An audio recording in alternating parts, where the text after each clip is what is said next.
नमस्कार, मैं विकास पांडे, आप देख रहे हैं वीएसआर प्रमोशन। आशा करता हूं कि आप सभी अपने घर में होंगे और आप सभी को गणतंत्र दिवस की हार्दिक शुभकामनाएं। आज हमारे साथ है अंकित द्विवेदी जी, जो निवासी कुछ ही दूरी गांव पे रहते हैं। आइए उनसे बात करते हैं और उनसे जानते हैं उनकी जिंदगी का सफर। अंकित जी, पहले तो आपको बहुत बहुत धन्यवाद कि आपने अपना बहुमूल्य हमें समय दिया और गणतंत्र दिवस की आपको हार्दिक शुभकामनाएं। आपको भी और सभी लोगों को गणतंत्र दिवस की हार्दिक शुभकामनाएं। अंकित जी, कैसे आपके मन में विचार आया कि आप जैविक खेती में अपना करियर बनाएं या फिर उसके बारे में सोचे? मैं पिछले 8 सालों से जैविक खेती के बारे में कंटिन्यू काम कर रहा हूं और किसानों को प्रोत्साहित करता रहता हूं कि जैविक खेती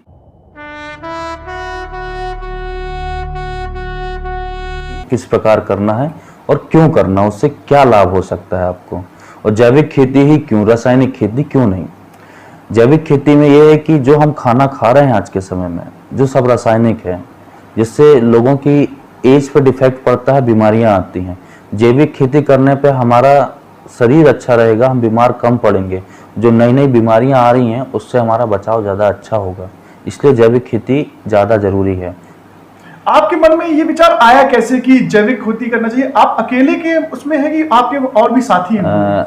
जैविक खेती का विचार तो वैसे मेरे गुरुजी। देशवासियों को 74वें स्वतंत्रता दिवस की हार्दिक शुभकामनाएं।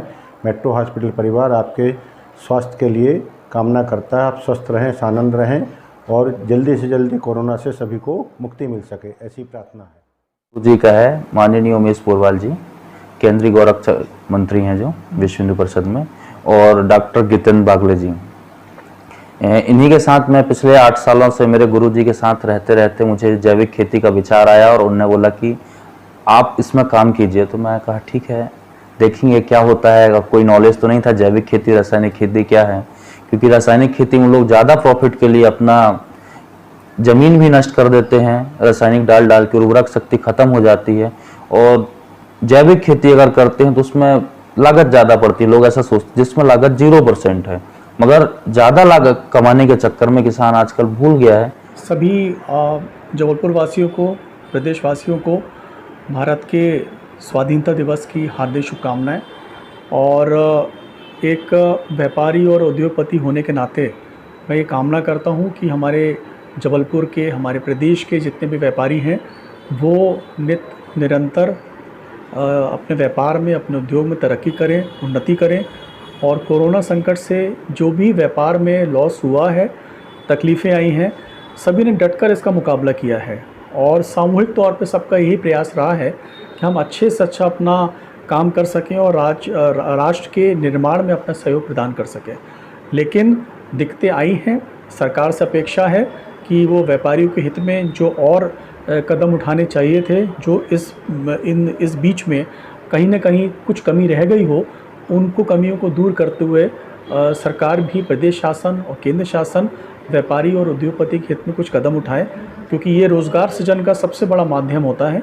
और निकट भविष्य में make in India, make in MP, आत्मनिर्भर भारत, आत्मनिर्भर मध्य प्रदेश और जबलपुर बनने के लिए सभी सामूहिक तौर पर अपना अपना योगदान दें, ऐसी मेरी कामना है।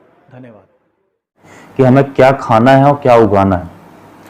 तो जैसे आपने बताया कि आपके गुरुजी आपके साथ हैं, उन्होंने आपका आशीर्वाद बना के रखा है और आपके पास 8 साल का अपना एक अनुभव है। जी जी। तो हम जानना चाहेंगे कि आप कहाँ मध्य प्रदेश में कहाँ अपना ये काम कर चुके हैं या कर रहे हैं? मध्य प्रदेश में हमारा काम विशेष जबलपुर, नरसिंहपुर और कटनी में है।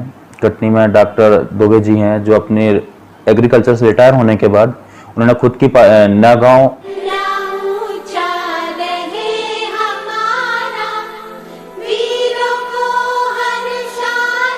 पाठशाला खोली है। गांव के नाम नगांव है, वहाँ उन्होंने अपनी पाठशाला खोली है। और यहाँ जबलपुर में डॉक्टर गितेंद्र बागले जी और सूरज दास जी यहाँ पर काम कर रहे हैं। वैम कंपनी है उनकी, जो यहाँ दूध A2 मिल्क सप्लाई कर रही है, जिसकी बहुत वैल्यू है। और नरसिंहपुर में हमारे रवि रजक जी हैं, जो जैविक गुड़ का काम करते हैं और काफ़ी अच्छे से कर रहे हैं। धार में हमारे अभिषेक गर्ग जी हैं, जो जैविक खेती करा रहे हैं सभी से। और ऐसे तमाम किसान हैं जो पूरे भारत में काम कर रहे हैं। तो सभी का एक समूह बना के हम काम कर रहे हैं उसमें, और लोगों को ट्रेनिंग भी दिला रहे हैं।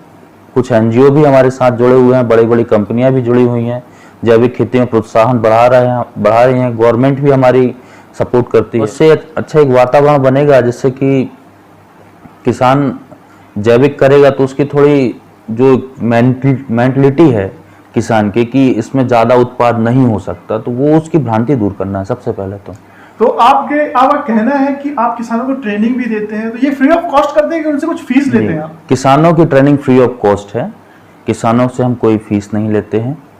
किसानों को ये समझाते हैं कि आप जैविक खेती क्यों करें। उनके लिए जो बीज होता है वो भी मुहैया आप करवाते हैं? हाँ, उसका एग्रीकल्चर हमारे कॉलेजेस हैं, गवर्नमेंट द्वारा दिए गए हैं, कुछ एनजीओ भी हैं जो काम कर रहे हैं, और कुछ प्राइवेट कंपनियां हैं जो कॉन्ट्रैक्ट फार्मिंग भी कराती हैं, तो इनसे हम उनका टाई अप करा देते हैं और वहां से उनको बीज, सीड वगैरह और ट्रेनिंग भी दी जाती है। गौशालाओं से भी हम उन्हें ट्रेन करा रहे हैं। जैसे महाराष्ट्र में देवलापार नाम की जगह है जहां पर उद्धव नेकर जी गौशाला में ट्रेनिंग देते हैं किसानों को कि जैविक खाद के साथ साथ आप वहां से बहुत सारे प्राकृतिक प्रोडक्ट बना सकते हो, कैसे आप उससे बना सकते हो, कैसे यूज कर सकते हो, कैसे मार्केट में सेल कर सकते हो।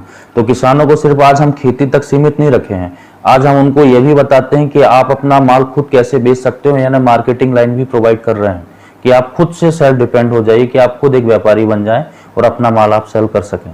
मध्य प्रदेश के अलावा भी आपके कहीं अन्य राज्य में संस्थाएं चल रही हैं? जी, मध्य प्रदेश तक लगभग भारत में सभी जगह चल रही हैं, विशेषकर गुजरात, छत्तीसगढ़, महाराष्ट्र, मध्य प्रदेश, राजस्थान और पूर्व उत्तर राज्यों में अभी हमारा काम पिछले 2 सालों से स्टार्ट हुआ है।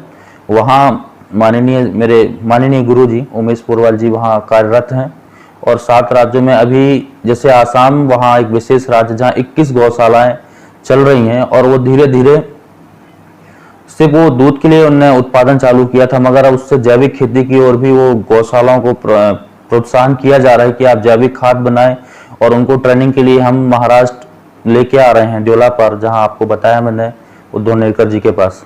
जैसे हम कुछ अच्छा काम करते हैं तो हमें कई दफा ऐसा भी होता है कि कुछ ऐसे लोग भी मिलते हैं जो हमें धोखा देते हैं, तो कभी वो ऐसा नहीं लगा कि मुझे रुक जाना चाहिए या फिर कभी मुझे अब नहीं हो पाएगा मेरे से? देखिए, मैं आपको बताया पहले भी कि ऐसा सबके साथ होता है और होगा भी, ये नेचुरल है। मगर मेरे साथ मेरे गुरुजी रहते हैं और डॉक्टर गितन बागले जी भी रहते हैं, तो जब मैं कहीं दिक्कत जाती तो मैं उनसे जरूर संपर्क करता हूँ, और लोगों से भी यही कहना चाहता हूँ कि आप कहीं फंसते हैं तो जो आपको ट्रेन कर रहा है आप उनसे बात कीजिए एक बार, ऐसा क्यों हो रहा है। अगर आप उस चीज को छोड़ देंगे तो आपको सफलता नहीं मिलेगी। आप सोचेंगे ये सब बकवास है, आपको ये सब नहीं करना चाहिए, ये गलत है, तो वो मत सोचिए। आप पहले आप जिस काम को पूरा किए एक बार पूरा तो कीजिए उसको, कि मैं इसमें 100% देता हूँ। आप इसको 100% देंगे तो आपको खुद अच्छा लगे कि हाँ मैंने जो किया सही किया। और लोग भटकाने का काम करते हैं, उनकी मेंटलिटी अब क्या जाना है। हमें तो चाहिए देश एक अच्छा नागरिक हो, स्वस्थ नागरिक हो, देश समृद्ध हो। आज आप एक सक्सेस की एक सीढ़ी में चढ़ चुके हैं, आपको कभी ऐसा लगा या फिर आपको ऐसे भी लोग मिले होंगे जो आपको बहुत सारे ऑफर किए होंगे या फिर बोले होंगे मेरे नीचे काम करो, मेरे लिए जॉब करो, उनके लिए कोई संदेश आप देना चाहेंगे?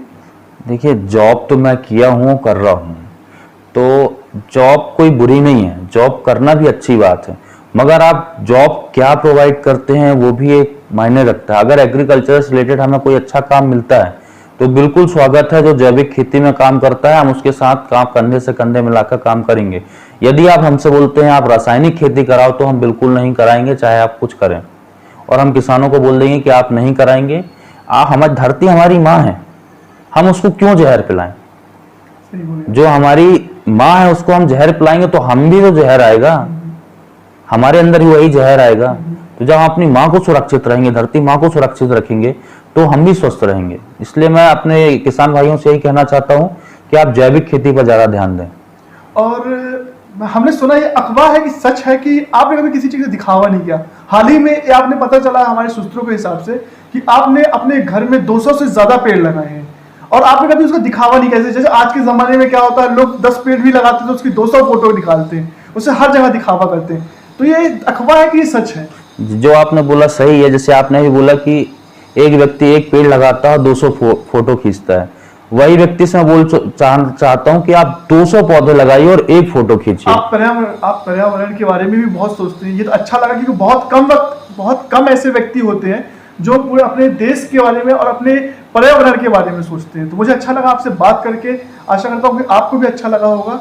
शुभकामनाएं देता हूँ गणतंत्र दिवस की और आशा करता हूँ कि आपका काम एक तेरा नाम है साचा, मन में